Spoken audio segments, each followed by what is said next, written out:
Bienvenidas maestras y maestros interesados en la educación preescolar. Gracias por acompañarnos una vez más en esta serie sobre los cambios curriculares que ha traído consigo la reforma de la educación preescolar. La semana pasada abordamos el tema de la reforma como proceso de aprendizaje. Hoy nos referiremos a prácticas pedagógicas de lenguaje y comunicación. ¿Cómo familiarizar a los niños con el lenguaje escrito? ¿Qué tipo de experiencias pueden constituir oportunidades para aprender? Recuerde que esta serie de televisión es un espacio para responder a esta y otras preguntas relacionadas, así como para compartir experiencias y reflexiones en torno a la reforma de preescolar. No se vaya, que regresamos en breves instantes, después de la entrada.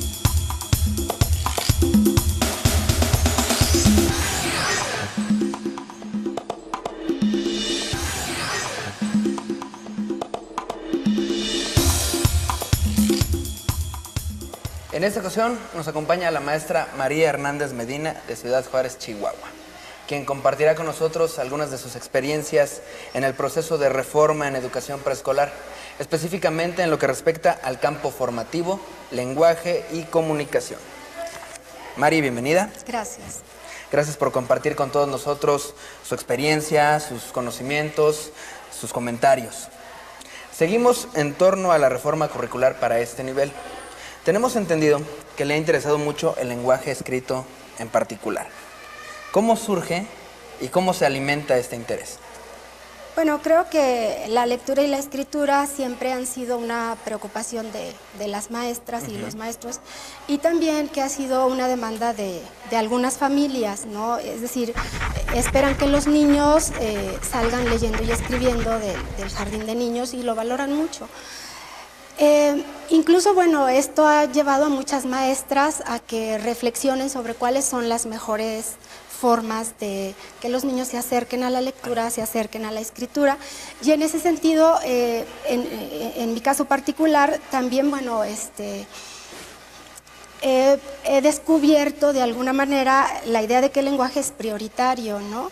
Y es prioritario no por un interés, o un deseo, ¿no?, de elegir algún área del conocimiento, sino es prioritario porque el lenguaje es una herramienta que nos sirve para pensar, que nos sirve para expresar, que nos sirve en general para representar el mundo.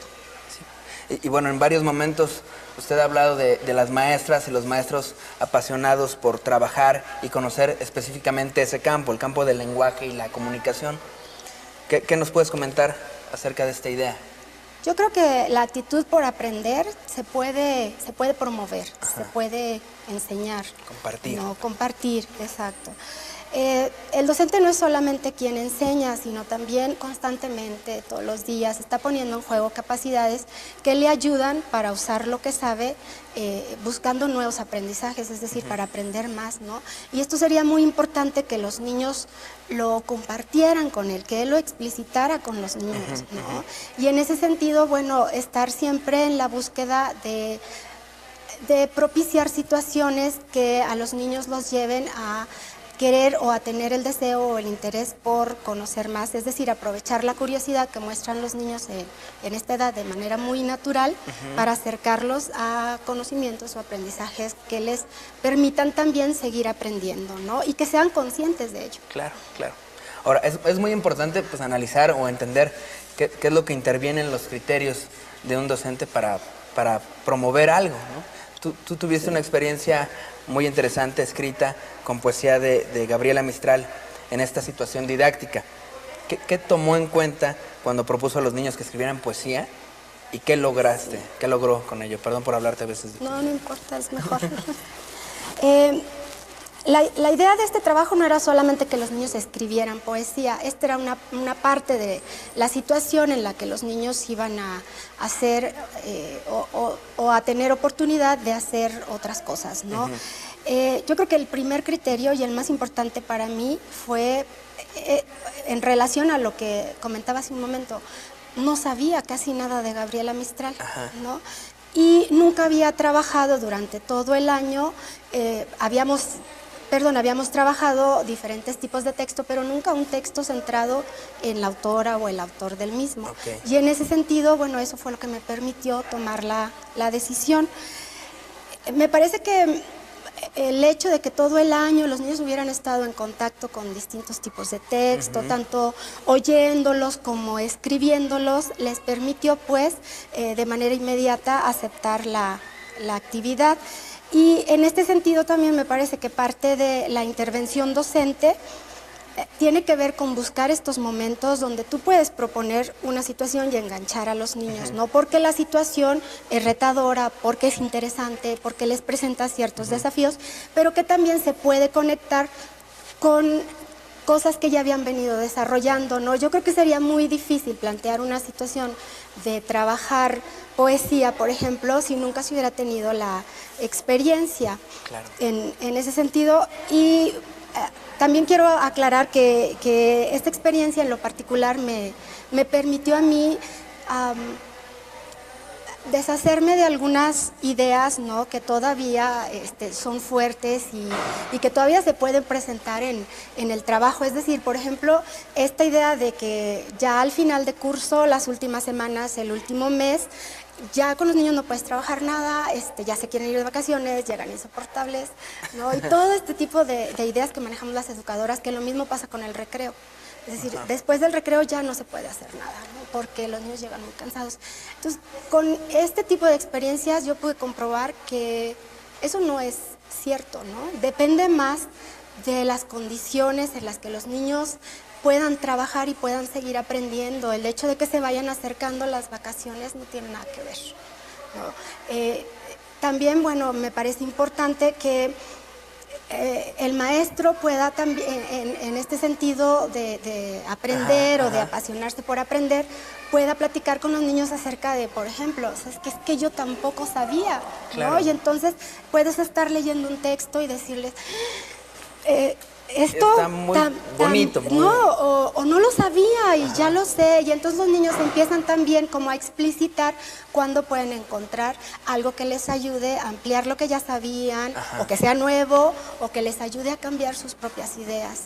Y esto depende más de la actitud de los maestros. Claro, claro. Pues muy bien. Pues vamos ahora a ver algunas ideas de la doctora Ferreiro acerca de lo que significa introducir a los niños en el uso del lenguaje escrito. Tal vez la recuerden, están en su libro Alfabetización, Teoría y Práctica.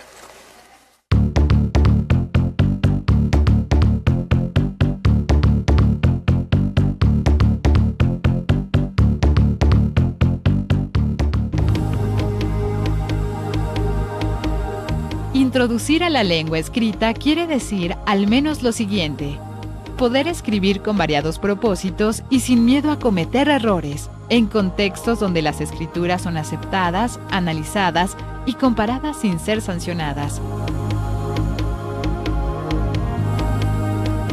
Introducir a la lengua escrita también significa poder preguntar y ser entendido, poder preguntar y ser respondido.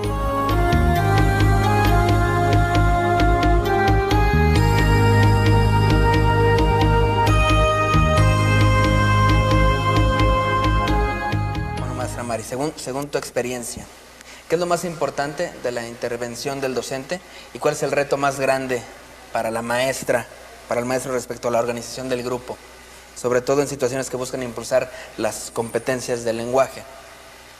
Bueno, me parece que uno de los retos es pensar, diseñar y llevar a la práctica situaciones donde los niños tengan la oportunidad de hacer usos diferentes o ser usuarios de la lengua escrita, de la lectura, con distintos propósitos en situaciones diversas, ¿no? Porque esto también implica el gran reto de que el maestro necesariamente tiene que ser usuario de la lectura y la escritura.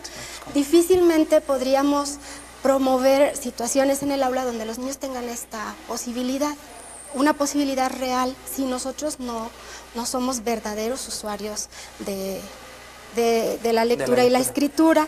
Y aquí quiero poner un ejemplo de cómo también a partir de ciertas actividades que hacen los niños uno puede crear vínculos afectivos, ¿no? Es decir, cuando los niños producen un texto hay que pensar cómo lo producen, ¿no? Hay que imaginar si se trata de un texto que es carta, un cuento, una fábula, una noticia, un recado, no sé, hay que pensar qué tipo de texto es y en qué situaciones los niños podrían escribirlo, porque a veces pueden escribir textos en pequeños grupos, en parejas, pero otras veces necesariamente tendría que ser individual. Claro.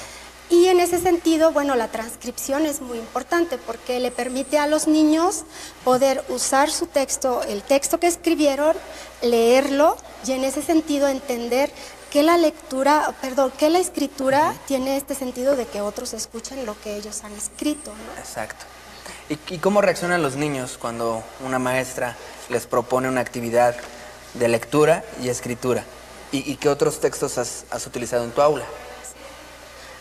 Bueno, al principio no es que los niños rápido reaccionen con mucho entusiasmo y muy alegres, ¿no? Las primeras experiencias generalmente son de yo no sé escribir, no sé leer, ¿no? Incluso eso les fomentan en la casa, son chiquitos, entonces no saben.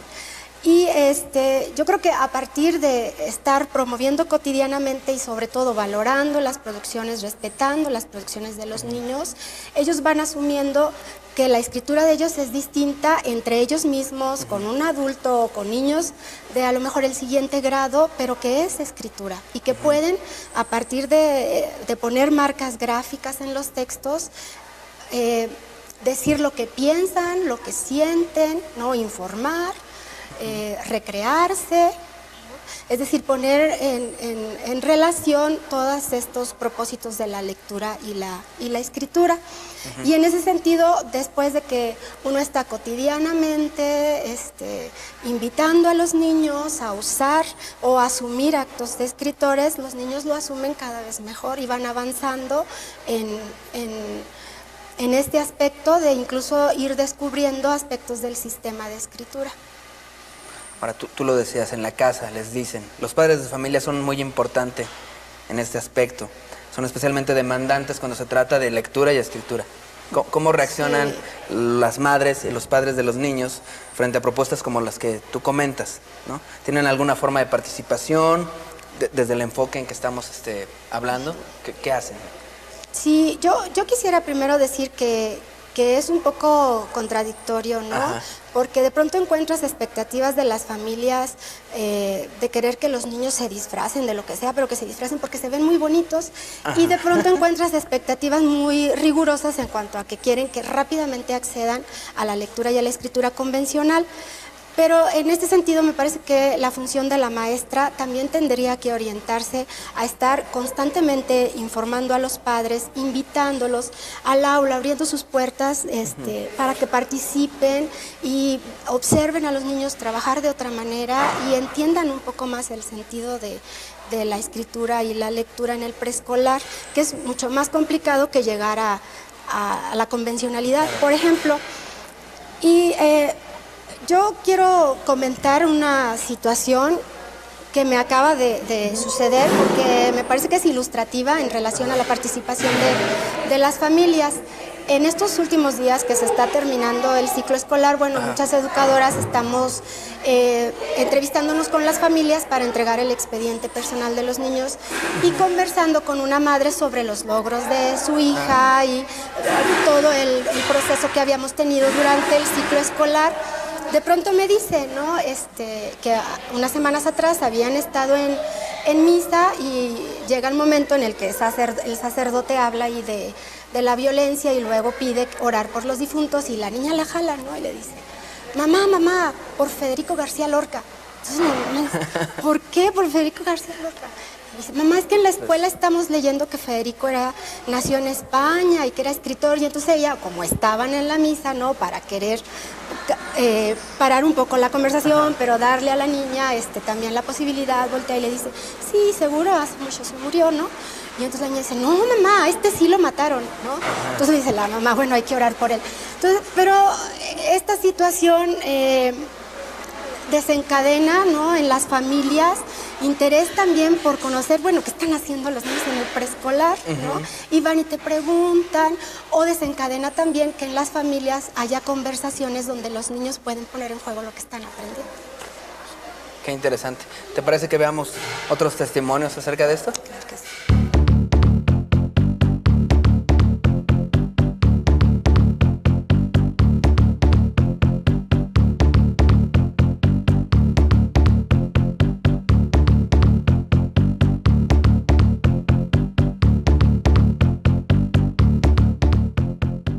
Como le hemos dado mucho peso a esta situación en donde ellos reflexionen, en donde ellos mismos elaboren sus preguntas, traten de contestárselas, creo que no importa en qué campo, ellos han adquirido un pensamiento reflexivo que les permite apropiarse de los conocimientos y de nuevas capacidades.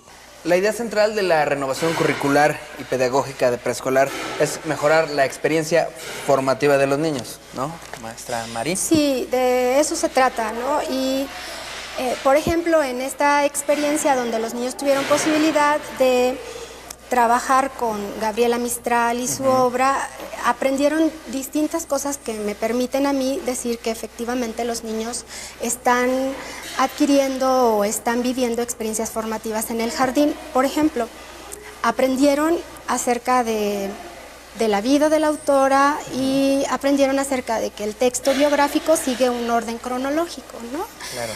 Lo identificaron bien, aprendieron cosas específicas de la obra de la autora y bueno, estuvieron en contacto con la expresión, con la función expresiva del lenguaje al escuchar poesías, al crear poesías, incluso tomaron en cuenta para sus producciones algunas características del texto como la métrica o incluyeron en sus producciones situaciones que tienen que ver con el lenguaje escrito, es decir, elementos gramaticales como los puntos, las comillas, las comas y muchos niños que empiezan a relacionar la inicial con el sonido y empiezan a tomarlas en cuenta, ¿no? en el sentido de la producción. Otra cosa importante es que a partir de la audición de la poesía, los niños pudieron encontrar significado al lenguaje. Y en todas estas situaciones que estuvieron viviendo durante 3 semanas aproximadamente, los niños pudieron poner en juego capacidades que tienen que ver con la observación, con la elaboración de hipótesis a manera de inferencias o de especulación, porque hubo una situación especial dentro de la experiencia. No encontrábamos un dato, que era el dato de la causa de la muerte de Gabriela Mistral, y teníamos varias fuentes. Entonces los niños estuvieron comparando las fuentes y no encontrábamos el dato. De hecho, no lo encontramos, ¿no? Fielmente no lo encontramos. Pero sí, si en algunas fuentes hablaba de que Gabriela había padecido de una larga enfermedad de las vías respiratorias, entonces los niños decían, entonces a lo mejor se murió de eso, ¿no? Y bueno, incluso había ideas de que, y si no está muerta, si está viva, porque como no decían los textos, ¿no? Entonces otros niños decían, no, ¿cómo que está viva? Si aquí está la fecha de nacimiento y la fecha en que murió, ¿no? Y entonces, bueno, también parte de los retos del maestro es dejar que los niños piensen, ¿no? Vayan haciendo hipótesis y vayan buscando fuentes en donde comprobar o desechar esas hipótesis. En este sentido, si los niños en el jardín de niños tienen posibilidades de poner en juego estas capacidades, en ese sentido estaríamos hablando de que verdaderamente se están llevando una experiencia formativa. No importa que no trabajen con Gabriela Mistral. Hay muchísimas otras cosas por las que trabajar, pero acá el reto, insisto, para la educadora es plantearlas desde la perspectiva de que se pongan en juego las capacidades, ¿no? Y en ese sentido, el tema muchas veces es lo de menos. No quiero decir que no haya temas interesantes, claro. Los hay, pero es lo de menos. Muy bien. Bueno, pues nuevamente acudimos a la doctora Emilia Ferreiro, que como saben todos ustedes tiene una importante trayectoria en el ámbito de la investigación sobre los procesos de aprendizaje de la escritura. Nuestra cápsula, a continuación, habla sobre el derecho a la alfabetización. La alfabetización no es un lujo ni una obligación, es un derecho. Un derecho de niños y niñas que serán hombres y mujeres libres. Al menos eso es lo que deseamos. Ciudadanos y ciudadanas de un mundo donde las diferencias lingüísticas y culturales sean consideradas como una riqueza y no como un defecto. Las distintas lenguas y los distintos sistemas de escritura son parte de nuestro patrimonio cultural. La diversidad cultural es tan importante como la biodiversidad.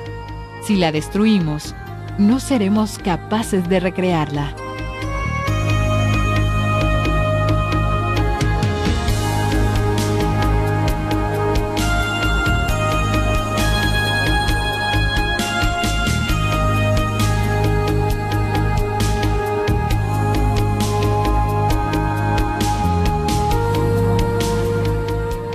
Bueno, con esta reflexión de la doctora Emilia Ferreiro casi llegamos al final de nuestro programa. Maestra Mari, ¿quiere concluir con alguna idea en particular? ¿Alguna recomendación para los maestros y maestras? Sí, quisiera decir que hay que hacer el esfuerzo por no poner límites a las capacidades de los niños. Creo que ahorita, en este momento, muchas educadoras enfrentamos muchos problemas por tratar de traducir los planteamientos de la propuesta en la práctica. Sin embargo, creo que vale la pena el esfuerzo, ¿no? Y que hay distintos apoyos a los que podemos recurrir, como los módulos, el taller general, el mismo programa, que nos pueden ayudar a imaginar estas ideas donde los niños tengan posibilidades mucho más ricas que las que han tenido tradicionalmente.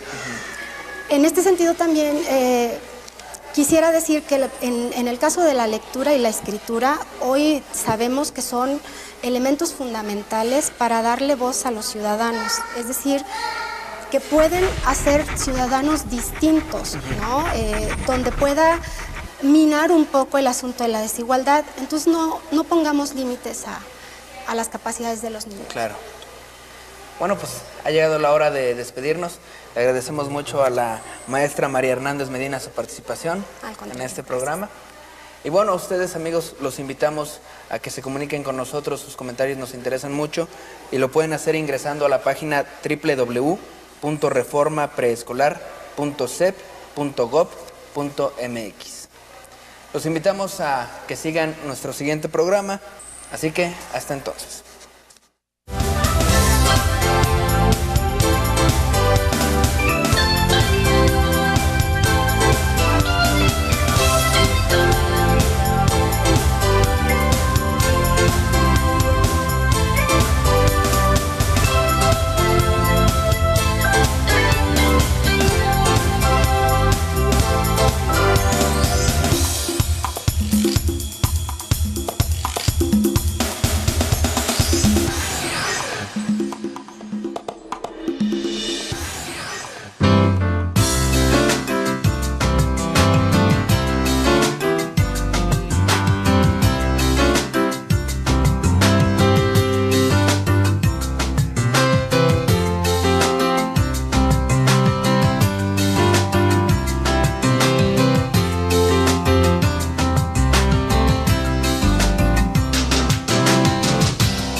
Pasada abordamos el tema de la reforma como proceso de aprendizaje.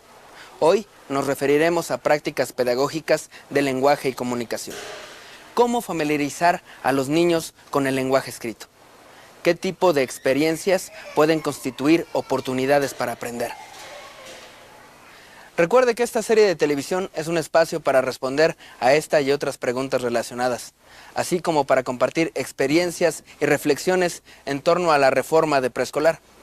No se vaya, que regresamos en breves instantes, después de la entrada.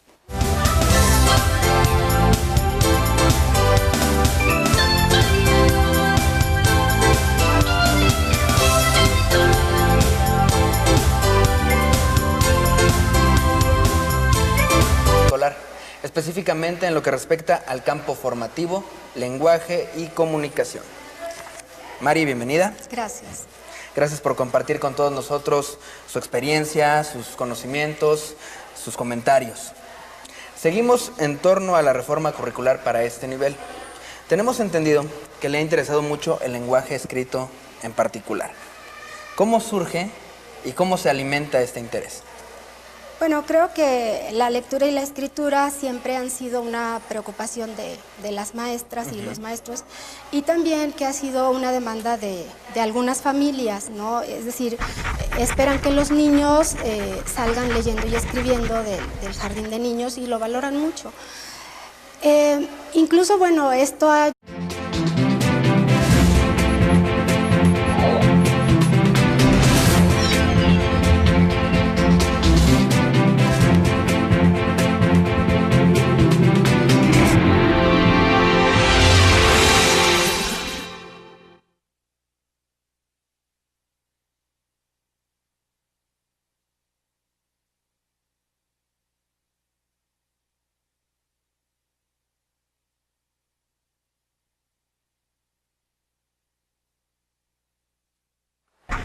Bienvenidas maestras y maestros interesados en la educación preescolar. Gracias por acompañarnos una vez más en esta serie sobre los cambios curriculares que ha traído consigo la reforma de la educación preescolar. La semana pasada... Ha llevado a muchas maestras a que reflexionen sobre cuáles son las mejores formas de que los niños se acerquen a la lectura, se acerquen a la escritura, y en ese sentido, en mi caso particular, también, bueno, he descubierto de alguna manera la idea de que el lenguaje es prioritario, ¿no? Y es prioritario no por un interés o un deseo, ¿no?, de elegir algún área del conocimiento, sino es prioritario porque el lenguaje es una herramienta que nos sirve para pensar, que nos sirve para expresar, que nos sirve en general para representar el mundo. Y bueno, en varios momentos usted ha hablado de las maestras y los maestros apasionados por trabajar y con...